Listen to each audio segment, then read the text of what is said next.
Parfois, on tombe sur des documents gouvernementaux un peu formels, on va dire, et on y découvre des projets d'une ambition folle. C'est exactement le cas ici. On va décortiquer ensemble un appel d'offres du gouvernement de la République du Congo qui cache en fait une vision vraiment audacieuse pour sa jeunesse.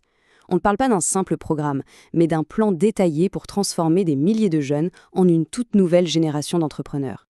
40 000. Voilà le chiffre au cœur de toute cette histoire. C'est énorme. Mais qu'est-ce que ça implique concrètement de transformer 40 000 vies? Comment est-ce qu'on passe d'un nombre sur un papier à une véritable vague d'innovation et d'indépendance économique? C'est tout l'enjeu, et on va voir comment ils comptent s'y prendre. Alors, pour bien comprendre l'ampleur du truc, il faut revenir un peu en arrière. Parce que cette vision pour 40 000 jeunes, eh bien, elle n'est pas sortie de nulle part. C'est en fait l'évolution d'un programme qui a déjà montré que ça pouvait marcher. On voit bien le parcours ici. Tout a commencé avec une réponse d'urgence à la crise sanitaire, le projet Lizungi. Et puis, ça s'est transformé en une véritable stratégie de développement sur le long terme, avec un coup de pouce important quand même, 83 millions de dollars de financement additionnel de la Banque mondiale. L'objectif a changé d'échelle. On s'attaque maintenant à la vulnérabilité des jeunes et des femmes, avec une idée très claire en tête, créer des revenus qui durent. Ok, alors, entrons dans le vif du sujet. Concrètement, ça veut dire quoi pour les 40 000 jeunes qui vont participer? Eh bien, ils ne sont pas lâchés dans la nature. Un parcours très structuré a été mis en place pour accompagner chacun d'entre eux. C'est ça, la clé du système. Ce n'est pas juste une distribution d'argent. Le projet prend chaque jeune par la main de la toute première idée jusqu'à la concrétisation. Et surtout, il y a ce coaching intensif pendant 6 mois. C'est un vrai filet de sécurité pour les aider à passer les premières étapes de la vie d'un entrepreneur, qui sont, on le sait, souvent les plus compliquées. Et l'argent alors ? Le montant total de la subvention est de 275 000 francs CFA pour chaque jeune. Mais attention, le détail qui change tout, c'est la façon dont cet argent est versé. D'abord, une première tranche de 200 000 francs pour démarrer, pour acheter le premier matériel, etc. Et puis une deuxième tranche de 75 000 francs. Et pour toucher cette deuxième partie, il faut avoir une évaluation positive à mi-parcours. C'est une façon très intelligente de lier le financement au résultat et de s'assurer que tout le monde reste motivé. Bon, la question logistique est évidemment immense. Comment on fait pour coacher 40 000 personnes en même temps, dans plusieurs villes? La réponse du projet est simple. On ne le fait pas tout seul. On s'appuie sur un réseau de partenaires spécialisés. Et voilà l'acteur principal de cette opération, la CJ. C'est le nom qu'on donne à ces agences. Ce sont elles qui vont être sur le terrain, au contact des jeunes. Leur mission, recruter les coachs, superviser la création des business plans et suivre chaque entrepreneur, pas à pas.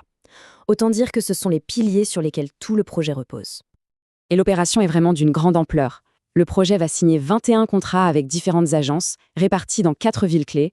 On voit bien que la majorité des efforts se concentrent sur Brazzaville et Pointe-Noire, ce qui est logique. Ce sont les 2 plus grandes villes, les poumons économiques du pays, et c'est là qu'on trouve le plus de jeunes qui ont besoin de ce coup de pouce. Jusqu'ici, on a parlé des structures, de l'argent, de la logistique. Mais un projet comme celui-ci, son succès dépend avant tout des gens. Alors, quel est le profil idéal pour ces agences et surtout pour les coachs qui seront en première ligne avec les jeunes? Pour les agences, les critères sont très stricts. On ne rigole pas avec ça. Elles doivent exister légalement, bien sûr, mais aussi avoir au moins 5 ans d'expérience. Elles doivent prouver qu'elles ont déjà mené des missions de ce type et surtout qu'elles connaissent le terrain, le contexte congolais. Le message est clair, on mise sur des partenaires fiables et qui ont de la bouteille. Et à la tête de chaque agence, il faut un vrai chef d'orchestre, le chef de mission. Le profil demandé, c'est un mélange parfait entre un haut niveau d'études, un bac+4 ou +5, et une solide expérience de terrain d'au moins 5 ans. C'est la garantie que tout sera bien coordonné et que le suivi sera impeccable.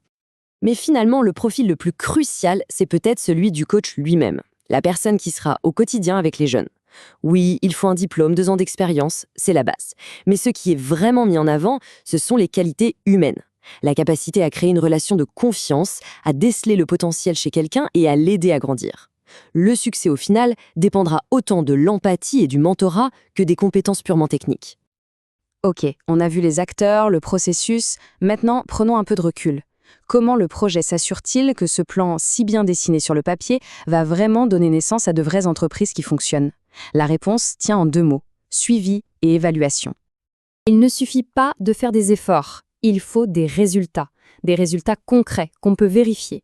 Les agences ont des comptes à rendre, c'est très clair. Elles devront livrer 40 000 business plans validés, mais aussi des rapports très réguliers pour montrer comment chaque petite entreprise évolue. C'est un système vraiment rigoureux, conçu pour s'assurer qu'on atteint bien les objectifs fixés. Voilà, on a vu le plan, les acteurs, le financement, les garde-fous. Sur le papier, tout semble en place pour une transformation massive. La grande question qui reste, et c'est la plus importante, est-ce qu'un plan aussi détaillé, aussi méticuleux, peut vraiment être la clé pour libérer le potentiel de 40 000 jeunes? Et, au-delà, pour redessiner l'avenir économique du pays?